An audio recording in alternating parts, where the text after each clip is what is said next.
tous. Aujourd'hui, une nouvelle petite capsule de Derrière le masque avec comme invité Fabrice Lehenanff pour la sortie de son album Le Capitaine Blight aux éditions Robinson.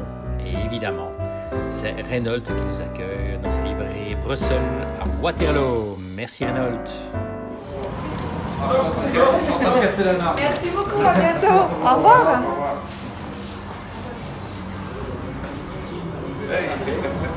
Bien, bonjour Reynolds. Salut, ça va?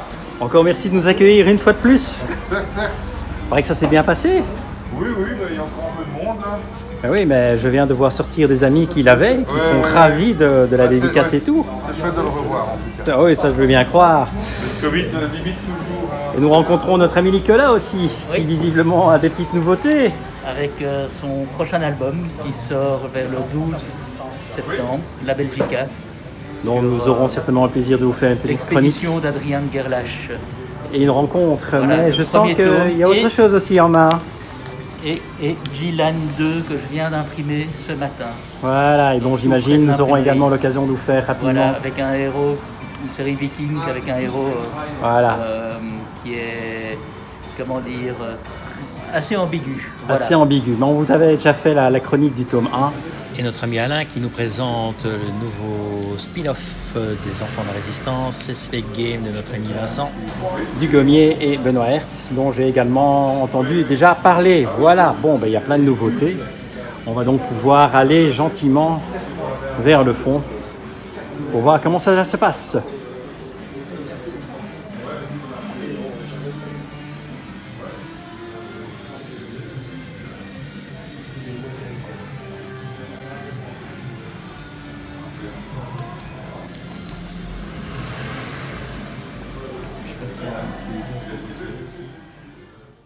Voilà, donc aujourd'hui, vendredi 20 août, comme je l'ai dit tout à l'heure, nous avons la grande chance de rencontrer Fabrice Lehenanff dans une capsule derrière le masque totalement exceptionnel, en plein vent, sans brouillard et sans masque, parce que nous sommes effectivement tous vaccinés et comme d'habitude, nous avons pris toutes les précautions. Donc bonjour Fabrice. Bonjour. Je pense que tu peux retirer ton masque de manière classique, ça ira également. Fabrice, en général, je commence toujours mes interviews en posant une question très très simple. En 3 mots, qui es-tu? 3 mots. Si tu devais te résumer en 3 mots. 3 mots. Gros con breton. Ok, breton, ça en fait un. Gros con, ça fait 2. Non, je sais pas.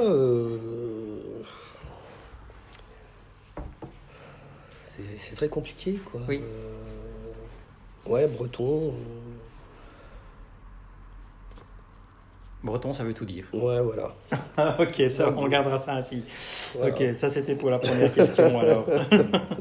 Breton. Voilà. 10 albums en quasi 18 ans, Alors, 20 ans même. en 20 ans, Mhm. tu es peaufine. Non, j'aimerais bien qu'il y en ait plus à mon actif, mais bon, les circonstances font que c'est toujours difficile de placer un projet, donc pas mal de pertes de temps. Alors au départ, oui, c'était sans doute de ma faute, parce que j'étais quand même très laborieux. Et bon, j'ai pris mon temps surtout pour les 3 premiers albums qui ont été réalisés entre 2003 et 2010. Oui, c'était Les Caméléons Oui. et Holmès, le tome 1 Voilà, et 2. Voilà. Donc oui, 3 albums en 7 ans, oui, c'était là, c'était de mon fait. Enfin, une partie de mon fait. Mais après, j'ai été, je pense, assez régulier dans ma production. Oui, parce que je vois 2011, 2012, 2014, 2015, 2018, 2019, 2021. Souvent des albums à tendance historique. Oui. Tu as des préférences par rapport à des sujets plus historiques, moins inventés, moins de fiction? Bah, toute l'histoire, enfin toute période historique m'intéresse, on va dire quasiment toute, à part notre monde, entre guillemets, enfin le monde contemporain, non, m'intéresse moins. Je dirais que ouais, ça irait de l'Antiquité jusqu'aux années 50, 60. Voilà. Tes origines bretonnes ont-elles influencé un peu cet album-ci? Je pense pas. Parce que moi, les Bretons, c'est pas tous des marins, d'une part. Bon, et puis l'album se passe intégralement en Angleterre. Le seul point commun, ce serait peut-être la pluie qui est omniprésente sur l'album, mais à part ça, non. Oui, on a effectivement un album assez humide. Oui. Le smoke anglais, là, il est bien présent et tout. Au niveau de tes scénarios, d'ailleurs, tu as, il me semble, une fois de plus, eu tendance à surprendre le lecteur en le prenant à revers. Tu prends à nouveau le point de vue d'un personnage particulier. Mm-hmm. Ici, le capitaine n'a quand même pas, si on prend les films qui ont eu lieu sur le Bounty, le capitaine avait toujours le mauvais rôle. Parce qu'on lui a donné le mauvais rôle. Que ce soit dans les films ou même dans la littérature.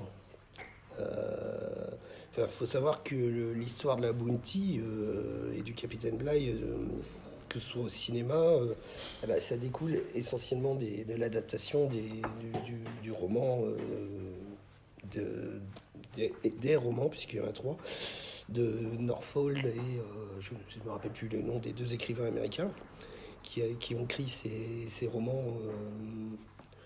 début du siècle, dans les années 20. Et c'est eux qui ont donné une certaine vision du capitaine Bligh et une certaine, un rôle bien particulier de tyran, de despote, voilà. Mais moi, ce qui m'intéressait, c'était de vérifier les faits, rien que les faits, et pas de me baser sur ces romans, mais de me baser déjà sur des écrits historiques concernant le capitaine Bligh, et surtout d'après ses écrits à lui, puisque lui, il a donné sa version aussi des faits, quoi. Et c'est pas la version des mutins. Tu parlais justement du point de vue que tu avais pris par rapport à l'histoire du Bounty.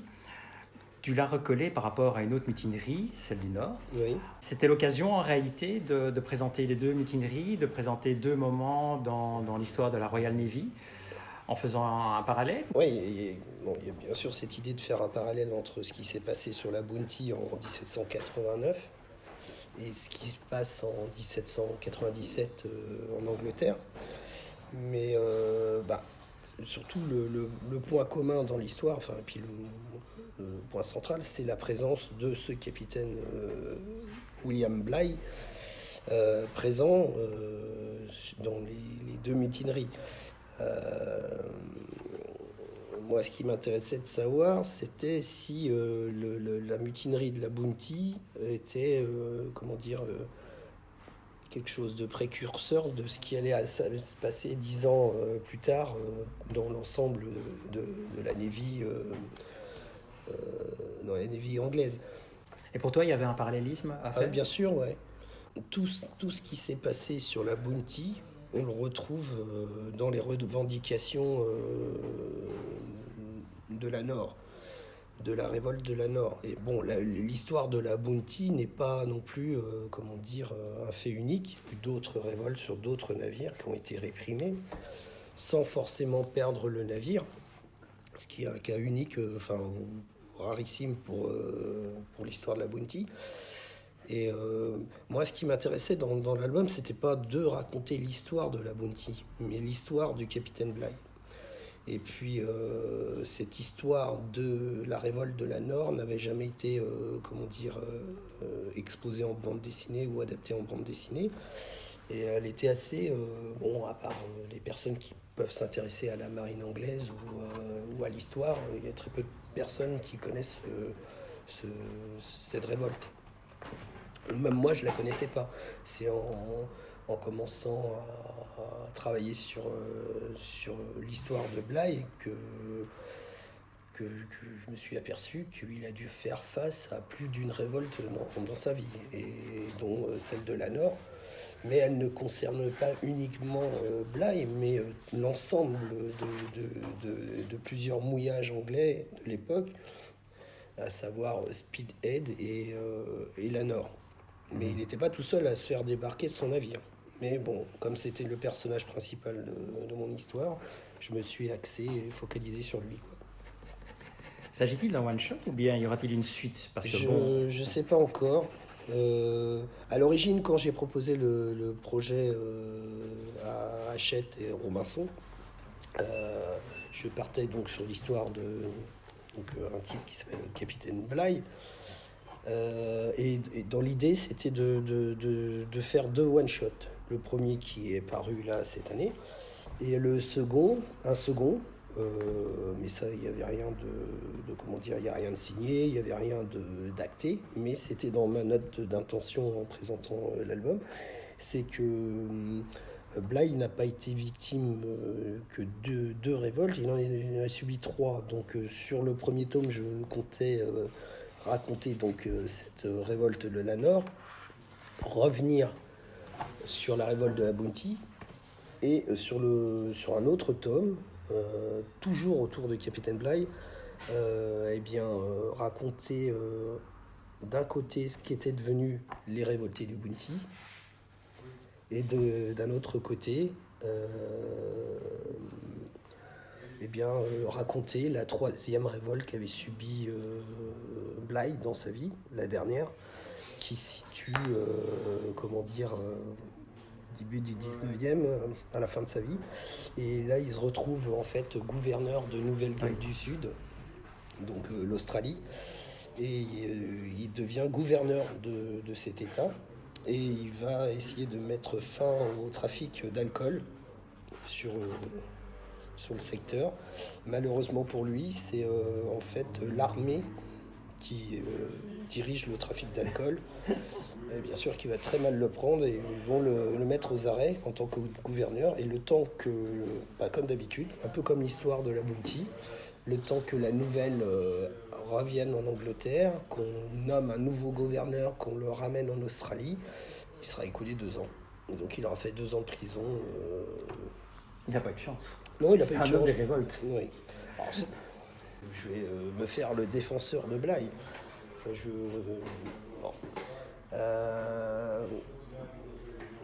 Après, je ne sais pas quelle vision je donnerais de Fletcher si je faisais un second album, puisqu'il serait en partie,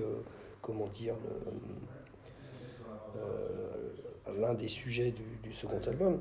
Il faut savoir que dans le Capitaine Bligh, dans l'album, il n'apparaît pas. Non. Donc, je veux dire, tout ce qui concerne la Bounty, c'est un flashback qui fait 10 pages sur 56 pages, quoi.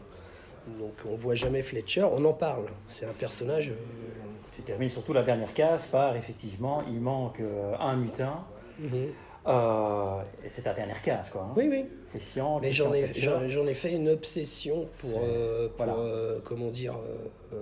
Bligh, un peu comme le capitaine Ahab est obsédé par Moby Dick, quoi. C'est son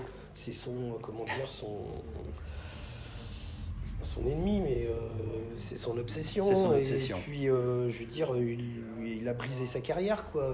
Tout à fait. Ou il l'a retardé. Puisqu'il était quand même bien lancé.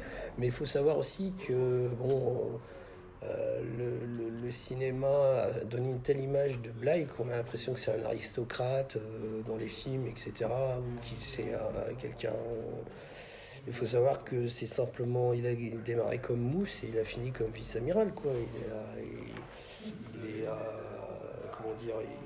s'est battu pendant les guerres napoléoniennes. Enfin, il a participé à plusieurs combats. Voilà, effectivement. Il a remporté des victoires. C'est vrai que le côté cinéma, il y a finalement 3 grands films qui parlent de cette histoire. Hein. Une avec Errol Flint en 1933, on a le célèbre Révolté des Bounty avec un certain Clark Gable, c'est quand même pas mal. Et alors, le dernier, les Révoltés du Bounty, la Bounty, non, il y en a plusieurs, il y en a 4, pardon. Il y a le Bounty aussi en 82, voilà, et puis celui de 84. 84 avec également une flopée de grands acteurs, hein, Anthony Hopkins notamment. Tu espères qu'un jour, il y aura une version en reprenant plutôt le capitaine. Je sais pas. Ça te plairait, après avoir fait la bande dessinée, de le voir Non, je pense pas, non. Non. C'est pas... Non, moi, c'est ce média-là qui m'intéresse. Je veux dire, j'ai pas envie... Le problème, c'est que si c'était remis en image, on assisterait sans doute trop sur la Bounty. Sur la Bounty. Ouais. Ton style est hyper réaliste. Oui. Ça, c'est clair. Don Laurence avait déjà ce style un peu là aussi. Quels sont les dessinateurs ou les auteurs qui t'ont inspiré dans ta jeunesse ou qui t'ont marqué? Alors, bon, j'ai lu un peu de tout quand j'étais enfant. J'ai lu les Tintins, Gaston Lagaffe et autres, la franco-belge. Et surtout, ce que j'ai découvert, moi, en étant préadolescent, c'était une littérature, enfin une bande dessinée de librairie, que ce soit les petits formats, ce qu'on appelle les fumetti, etc., qu'on trouvait en librairie. Et surtout, moi, c'est des magazines comme Strange, Nova, Special Strange, tout ce qui était édition Lug, qui paraissait en France, c'est-à-dire du matériel Marvel importé et traduit en français dans des revues. Et donc j'ai été surtout bercé avec ces revues-là. Bon, j'ai acheté aussi Pif Gadget, enfin des revues comme ça. Voilà, ou le journal de Mickey, mais rarement Spirou ou Tintin. Voilà, okay. Désolé les Belges. Non, mais si, un peu Tintin, quoi. Mais enfin, le journal de Tintin, que je trouvais plus adulte. Enfin, il y avait plus de récits d'aventure que dans Spirou, quoi. Pilote alors. Pilote aussi. Ah, jamais pilote. Ah. Non, j'étais trop jeune à l'époque. Ce sera plus tard. Mais le journal disparaîtra avant, quoi. Et même pareil, Heavy Metal, j'ai jamais lu, quoi. Autre question que je pose en général, quelle est pour toi la BD ultime? Si tu devais citer un album de BD que tu prendrais si tu partais sur une île déserte. Oh, compliqué ça. Ouais, je sais. Moi, je dirais From Hell de Moore. Ou alors V pour Vendetta aussi de Moore. Voilà. Parce qu'au moins il y a de la lecture. Il y a de la lecture. Il y a de la lecture et puis bon, j'ai trouvé... C'est un peu comme du roman, j'aimerais bien le relire, quoi. Ah oui. Pour en revenir un peu à ton style, donc ton style est hyper réaliste. Bon, j'imagine qu'il y a des tonnes de qualificatifs, oui, photographiques, etc., dessins, photos et autres. Quand on voit tes planches, par contre, on se dit, quel travail. Ben, comme tout le monde.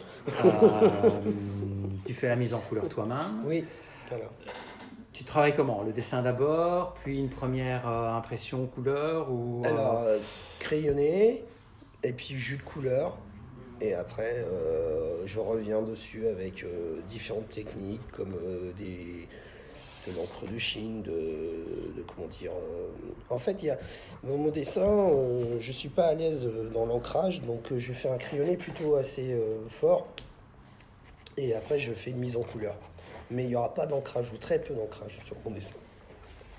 Tu travailles à l'aquarelle? Ce sont des encres de couleur. Des encres de couleur? Ouais, avec rehaussé, avec des crayons de couleur, aquarelle ou autre. Et puis,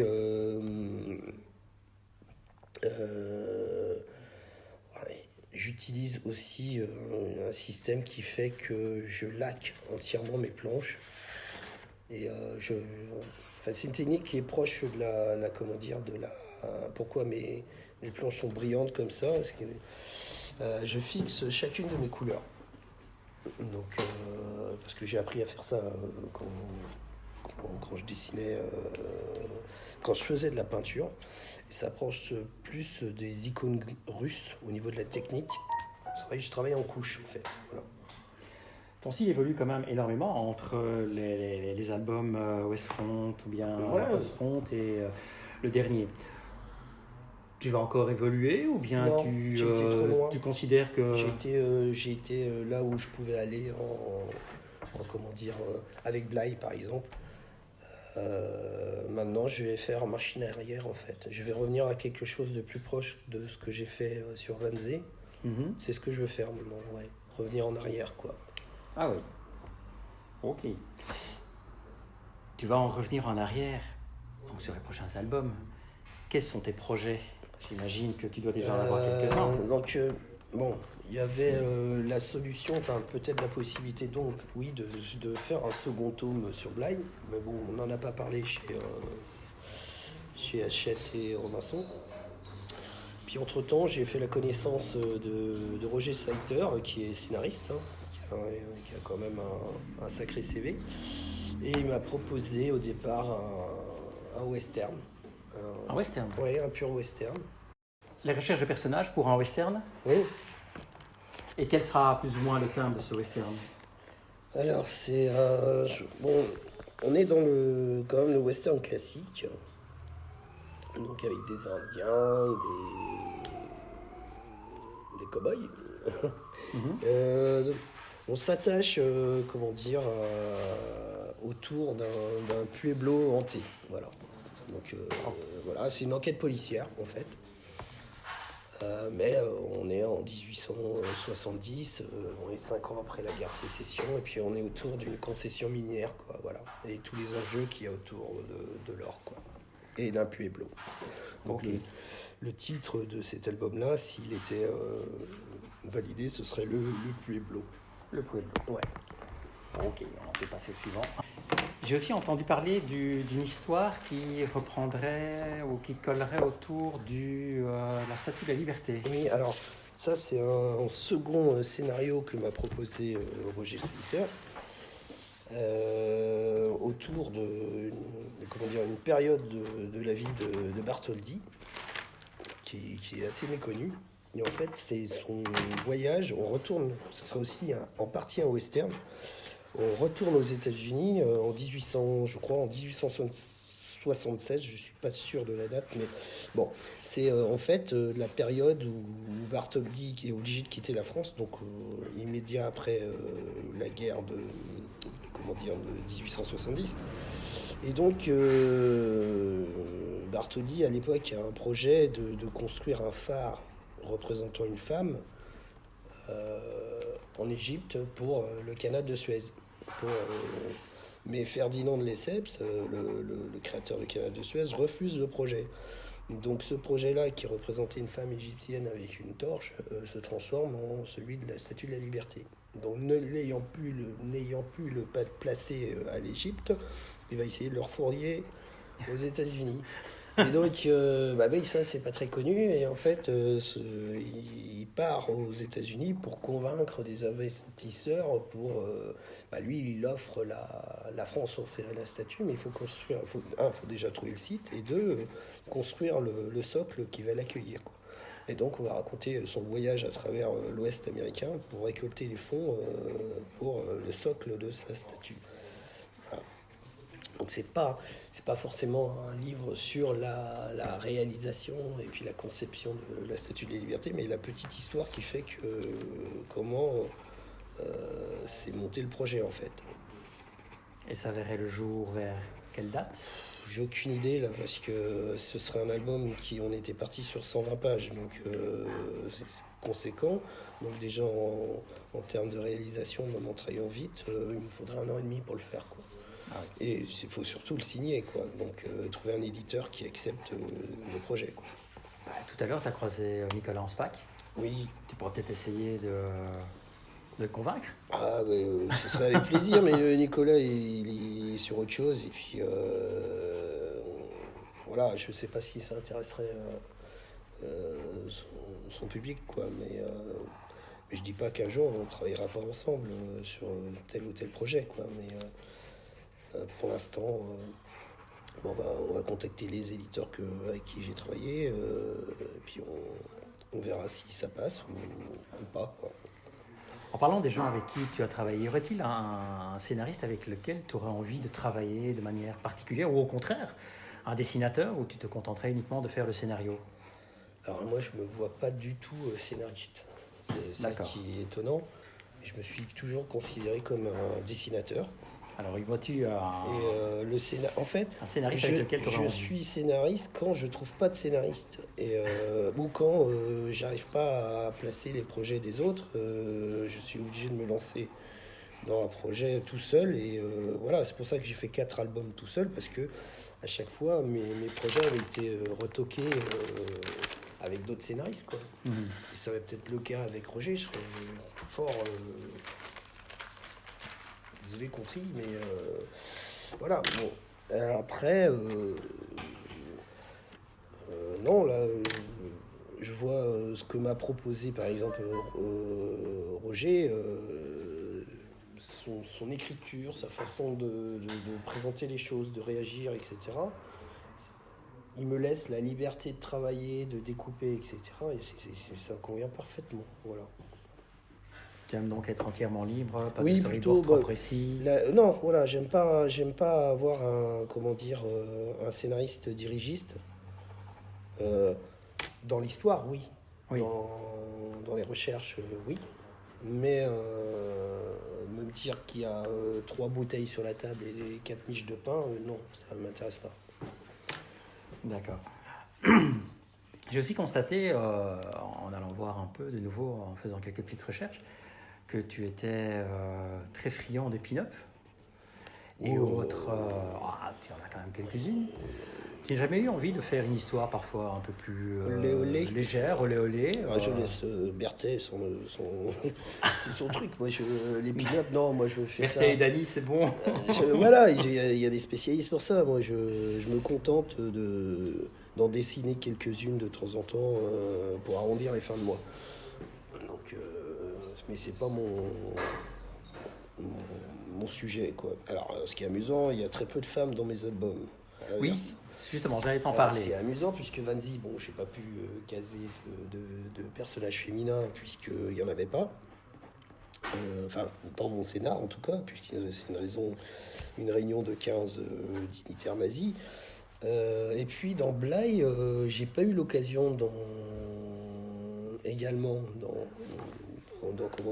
d'en mettre, puisqu'on est dans un milieu maritime et essentiellement masculin, quoi.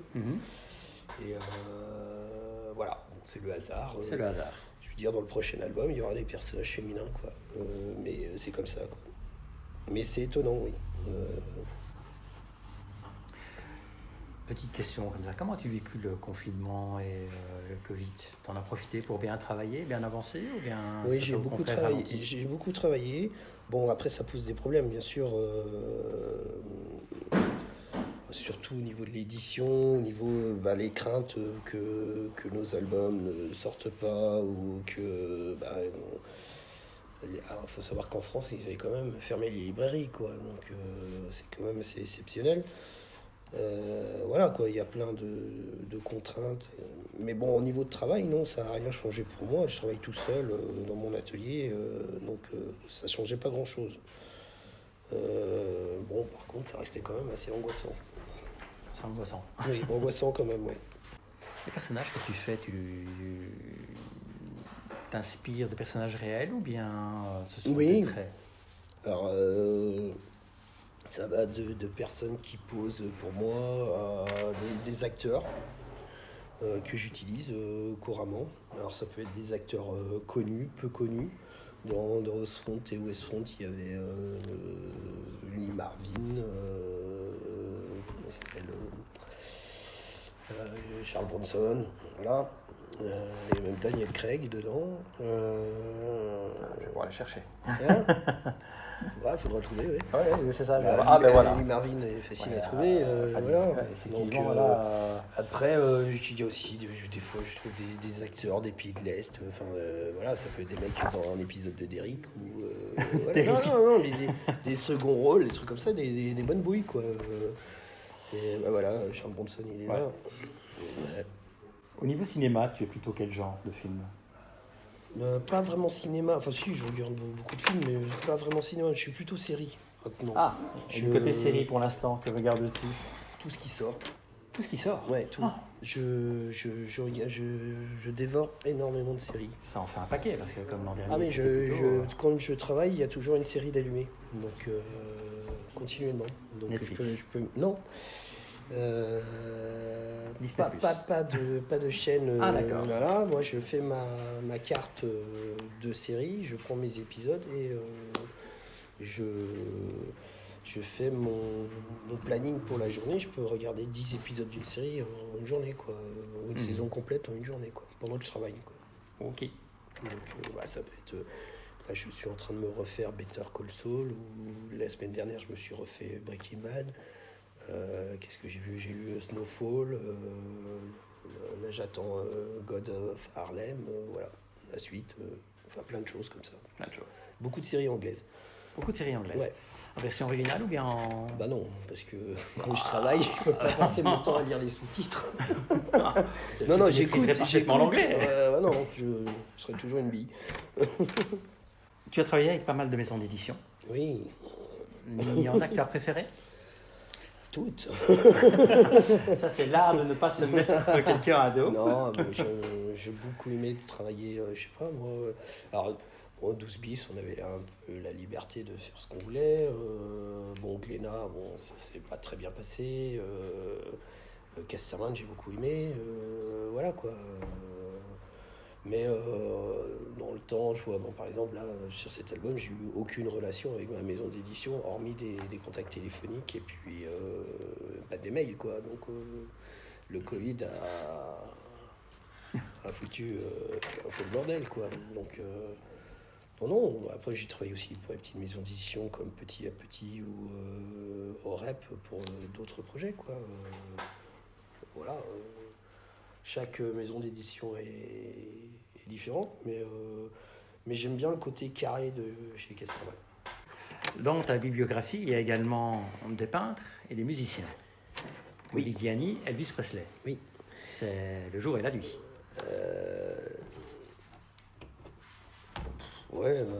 Elvis, c'était une commande, avec Philippe Chanoina, il avait proposé le sujet. En fait, c'était une qui lançait une collection sur plusieurs musiciens. Et puis, donc il y avait eu Johnny Hallyday.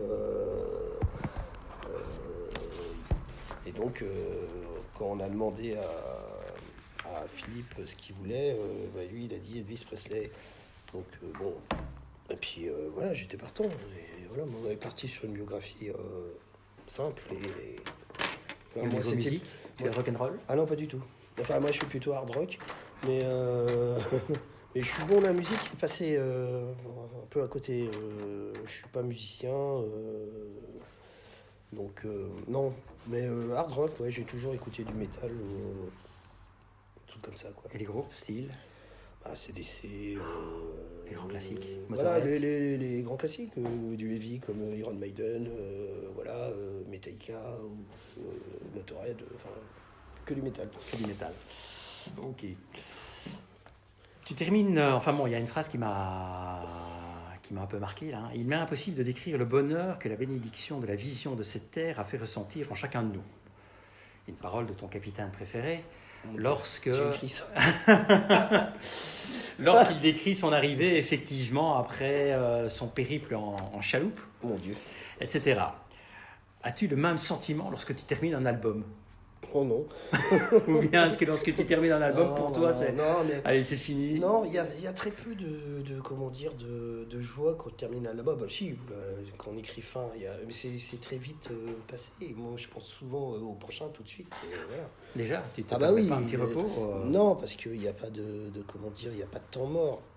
Enfin, si, c'est les éditeurs qui nous imposent un temps mort, mais nous, on est prêts à renquiller sur la table à dessin. Voilà.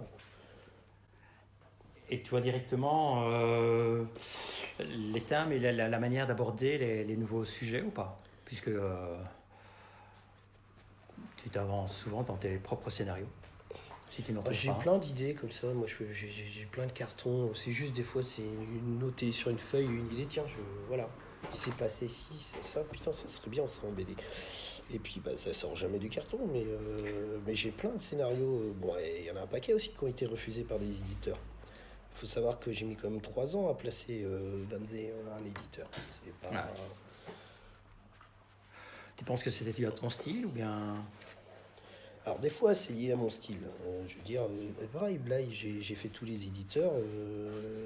Il y a un que j'avais pas essayé, c'est lui qui l'a pris, quoi, c'est tout. Et il a été refusé chez Casterman, il a été refusé chez tous les éditeurs. Tout comme Vanzé avait été refusé chez tous les éditeurs, et c'est Casterman qui l'a pris, quoi. voilà, c'est ça le problème. Et sinon, moi en 20 ans, j'aurais pas fait 10 albums, mais j'en aurais fait 20, quoi. Mais c'est comme ça, quoi. Là, ça fait 1 an que je bouine là, en attendant de signer un autre album. Mais je sais pas chez qui, et on verra avec qui, quoi. Et quel sujet, bon. Mais voilà, c'est perte de temps. Mais bon, c'est comme ça. Si tu avais encore un mot à dire pour finir, quel serait le mot de la fin pour toi? Oh, mon Dieu. Vivement que tout cela se termine. Bas les masques, voilà. Bas les masques. Vivement qu'on retrouve une vie normale. Ouais, mais alors je dois changer le thème de ma capsule. Ah ouais? Je dois changer le titre. Tu as un titre à me proposer? Ça, il faut voir avec Mireille Dumas, mais... je sais pas, qu'on retrouve la... Comment dire... Eh ben écoute, Fabrice, un grand merci. Je sais que l'après-midi a été longue. Je pense qu'il y a un petit resto qui t'attend. Maintenant. Petit. Un petit resto, ici au Waterfloat ou dans les environs. Reynold, un tout grand merci une fois de plus de nous accueillir. Avec plaisir. Reynold et Marc-Antoine. Oui, Marc-Antoine aussi, de nous permettre de squatter ton... Oui, J'ai des dédicaces pour qui? Thierry, les deux. Déjà voilé. Donc, c'est l'influence de l'Afghanistan. Moi j'ai une idée. Une fois de plus. Pour rappeler ton émission, la plume sans le masque. La plume sans le masque. Eh bien, écoute, on va la garder, on ne sait jamais. Hein. Et bon, comme à chaque fois, un grand merci. Kaboul Kitchen. N'hésitez pas à nous suivre. On aura une petite pensée aujourd'hui pour un tout grand qui nous a malheureusement quittés hier, donc Raoul. Grand merci pour tout ce que tu as fait. Je pense que les centaines, les dommages qui te sont rendus un peu partout montrent à quel point effectivement tu as marqué le monde de la bande dessinée belge. Écoute, bon amusement là-haut avec tous ceux qui t'attendent. Pour les autres, à la prochaine fois. J'ai déjà une petite idée, mais comme à chaque fois, je ne vous le dis pas. C'est bientôt la fin des vacances. Bon courage pour ceux qui reprennent. Bye bye.